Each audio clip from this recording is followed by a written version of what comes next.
Ayer le informábamos sobre el aseguramiento de 3 leones que vivían en la azotea de una casa particular aquí en la Ciudad de México, y hoy las cámaras de Capital 21 visitaron a los vecinos del inmueble para saber pues cuál es su opinión, su punto de vista acerca de tener como vecinos a animales salvajes. Mire, vamos a ver qué nos dijeron.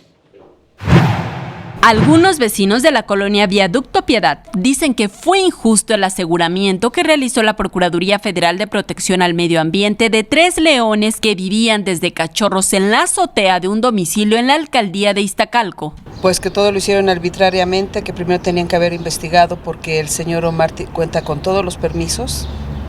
No tenían por qué ni siquiera abrir la chapa como la abrieron, porque vinieron y la quitaron. Son animales que estaban muy bien cuidados, eran sus mascotas, crecieron con ellos y lo que hicieron fue desastroso. Nohoch, Gorda y Numbi, 2 ejemplares de león blanco, uno macho y otra hembra, así como una leona, los 3 de 2 años de edad.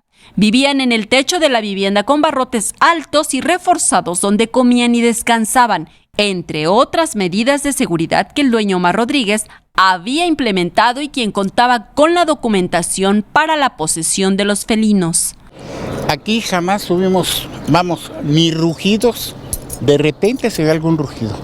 Sucio, nunca. De comer, vean los animales.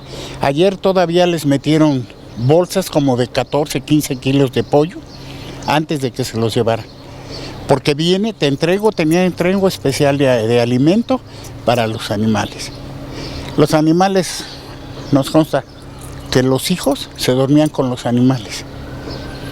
O sea, los trataban muy bien, los quieren mucho. Llegamos a la casa ubicada en la calle Niceto de Zamacois, donde fueron asegurados los 3 leones. Tocamos el interfón, intentamos hablar con el dueño de la vivienda para que nos diera detalles sobre la documentación con la que cuenta, pero nunca recibimos una respuesta. Pero también hay trabajadores y vecinos de la calle Niceto de Zamacois y calles circunvecinas que se sienten más tranquilos sin los leones. Pues yo digo que pues no estaban bien ahí, o sea, tendría que estar en su hábitat normal, ¿no? O sea, porque pues igual y podría ser un peligro pues, si se llegaran a escapar o algo. A través de un comunicado, las autoridades ambientales y de fauna silvestre informaron que el inmueble en el que se encontraban los animales no cuenta con registro como predio o instalaciones que manejan vida silvestre en forma confinada o colección privada, ni la aprobación del plan de manejo por no garantizar medidas de seguridad civil, así como métodos de contención y respuesta a contingencias. En las imágenes, Andrés Brito, Saray Mariscal, 21 Noticias.